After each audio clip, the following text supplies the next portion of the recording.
اس سے متاثر ہوگا. یہ ناچنے کی بات نہیں ہے.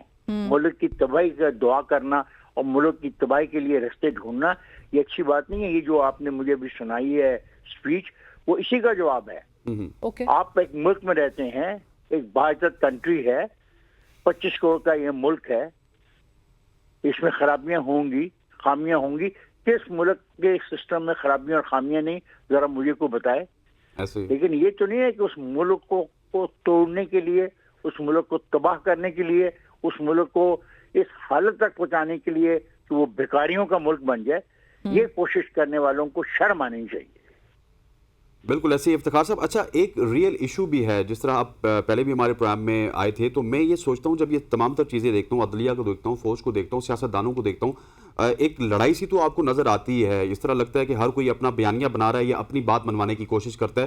لیکن افتخار صاحب, یہ انفارچونیٹلی ہے کہ جو عوام کے ریئل ایشوز ہیں ان کی طرف کسی کا بھی دھیان نہیں ہے, اور عوام تو اس وقت ایک مہنگائی کی چکی ہے, اس میں پس رہی ہے. آپ کا بھی یہی کام ہے, میرا بھی یہی کام ہے. میں تو خود ایک پروگرام میں شرکت کرتا ہوں. میں تو یہ کہتا ہوں کہ بیانیہ یہی ہے کہ صبح بانی پی ٹی آئی کی بات کرو اور رات تک بانی پی ٹی آئی کو ڈسکس کرتے رہو.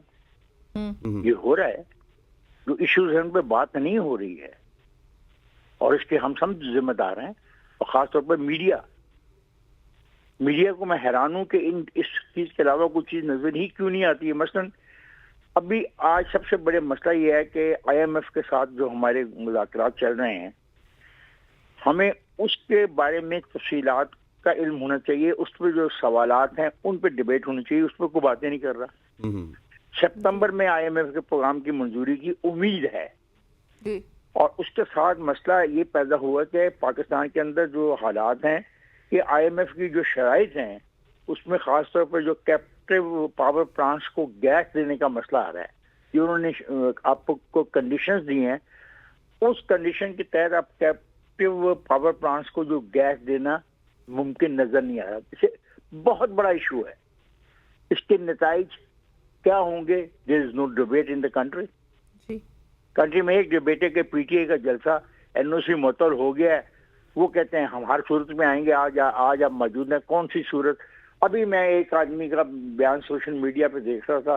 وہ کہہ رہا تھا کہ میں 4000 لوگ لے کے جلسے میں شامل ہوں گا. تباہ کر رہے ہیں ہم ملک کو. سیاست کرنی چاہیے. سیاست مقاصد کے لیے ہوتی ہے. پاکستان کی بدقسمتی یہ ہے کہ تمام سیاسی پارٹیاں نظریاتی سیاست نہیں کر رہی. یہ پاور پالیٹکس کر رہی ہیں. ایک پارٹی دوسری پارٹی کو ریپلیس کر کے پاور میں آنا چاہ رہی ہے. اس وقت پہ بات نہیں ہو رہی. مطلب آپ ایک ایشو دیکھ لیں کہ حکومت کا جو ایشو ہے انٹرنیٹ فائر وال کی سسٹم پر, 3 موقف اختیار کیے ہیں. چیئرمین پی ٹی اے کچھ کہہ رہا ہے, وہ جو منسٹر صاحب ہیں خاتون وہ کچھ کہہ رہی ہیں. اپنا ایک طرف تسلیم ہی نہیں کیا جا رہا کہ ایسا کوئی حکم ہے. ایک آدمی کہہ رہا ہے کہ جو انڈر گراؤنڈ جو آتی ہے تار وہ کہیں سے ڈیمیج ہوگی اس لیے ہو گیا. اب مجھے بتائیں, یہ زیادہ امپورٹنٹ ہے ہمیں ڈیبیٹ کرنا کہ اصل حقیقت کیا ہے, یا یہ زیادہ امپورٹنٹ ہے کہ ایک جلسے میں کتنے لوگ آئے؟ فرض کریں ایک جلسے میں 10 لاکھ لوگ ایک دن کے لیے آ جاتے ہیں. ہاں جی, کیا تبدیلی آئے گی؟ پہلا جلسہ ہوگا پاکستان میں. اس سے پہلے پاکستان میں جلسے نہیں ہوئے. یا انہوں نے پی ٹی آئی والوں نے پاکستان میں جلسے نہیں کیے. جب ان کے خلاف ووٹ آف نو کانفیڈنس ہوا اس کے بعد انہوں نے 50 سے زیادہ جلسے کیے. تو کیا اس سے پاکستان میں کوئی بنیادی تبدیلی شروع ہوگی؟ اچھا افتخار صاحب, آپ نے ایک ریئل ایشو کے اوپر بات کی تھی جو آئی ایم ایف والا ایشو تھا, لیکن ایک ایشو یہ بھی ہے کہ 2 دن پہلے فیصل آباد چیمبر آف کامرس کے جو پریزیڈنٹ تھے وہ ہمارے ساتھ موجود تھے. وہ کہہ رہے ہیں کہ ہم گورنمنٹ کے دروازے کھٹکھٹا رہے ہیں. ہمارے پاس اس وقت ایک ایسی اپرچونٹی ہے بنگلہ دیش کے حالات کی وجہ سے کہ 4 سے 5 بلین ڈالر کی ہم جو ہے وہ انویسٹمنٹ لا سکتے ہیں ٹیکسٹائل کی مد میں. لیکن گورنمنٹ بھی تو اس کی بھی تو پرائرٹیز کچھ ڈفرینٹ ہے, وہ بھی ان کو فیسیلیٹیٹ نہیں کر رہے. یہ جو بات آپ کو یہ بتاتے ہیں ٹیکسٹائل والے, ان سے پوچھیں کہ جب کہ پچھلے 40 سال میں کتنا پیسہ لگایا ہے پاکستان میں ٹیکسٹائل کی بیسی کے لیے. یہ صرف دھاگا بناتے ہیں. یہ دھاگا بنانے کا ملک ہے صرف. یہ دھاگا بنا کے بیچتے ہیں اور دوسرے لوگ اس کو اپنا کپڑے کی شکل میں باہر بیچتے ہیں. اس سوال کا بھی تو کوئی جواب دینا ہے ان میں سے.